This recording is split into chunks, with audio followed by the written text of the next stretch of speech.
بسم اللہ الرحمن الرحیم۔ پیغمبر اسلام حضرت محمد صلی اللہ علیہ وسلم نے مدینہ والوں کے لیے جو ایک بنیادی آئین مرتب کیا تھا، کانسٹیٹیوشن، ودھان جو تیار کرا تھا، اس کی ایک شک یہ تھی کہ مدینہ کے یہودی مسلمانوں کے خلاف مکہ والوں سے گٹھ جوڑ نہیں کریں گے۔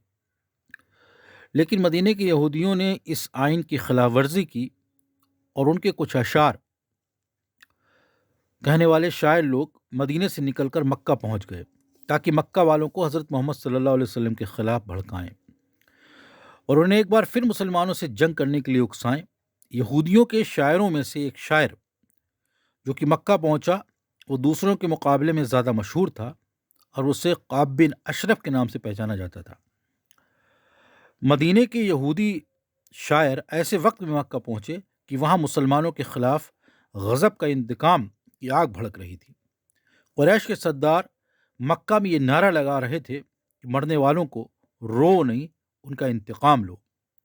مرنے والوں سے ان کی مراد جنگ بدر کے مقتولین تھے، اور انہوں نے یہ اعلان کروا دیا تھا کہ اگر مکہ کا کوئی شہری جنگ بدر میں مرنے والوں پر آنسو بہائے گا تو وہ چاہے مرد ہو یا عورت، اسے شہر اور قبیلے سے نکال دیا جائے گا۔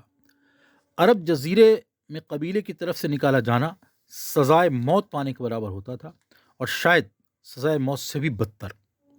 یہی وجہ تھی کہ وہ مائیں جن کے بچے جنگ بدر میں مارے گئے تھے، وہ ان کی موت پر آنسو بہانے کی ہمت نہیں کرتی تھیں۔ ایک رات ایسی ایک ماں نے کسی کے رونے کی آواز سنی۔ وہ آواز کسی عورت کی تھی جو رو رہی تھی۔ رونے کی آواز سن کر اسے بہت حیرت ہوئی، کیونکہ وہ جانتی تھی کہ مرنے والوں پر رونے کی پابندی ہے۔ وہ عورت اپنے گھر سے نکلی اور آواز سنتی ہوئی اس گھر تک پہنچ گئی جہاں سے رونے کی آواز آ رہی تھی۔ اس نے گھر میں قدم رکھا اور دیکھا کہ ایک بوڑھی عورت بیٹھی آنسو بہا رہی ہے۔ اس عورت نے کہا، اماں، کیا رونے پر سے پابندی ہٹا دی گئی ہے جو تم رو رہی ہو؟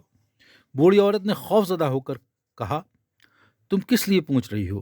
گھر میں داخل ہونے والی عورت نے جواب دیا، میرا بھی دل غم سے پھٹا جا رہا ہے اور میں اپنے بیٹے کی موت پر جو جنگ میں مارا گیا ہے رونا چاہتی ہوں، لیکن آنسو بہاتے ہوئے ڈرتی ہوں کہ اگر ایسا کروں تو قبیلے والے مجھے قبیلے سے نکال دیں گے۔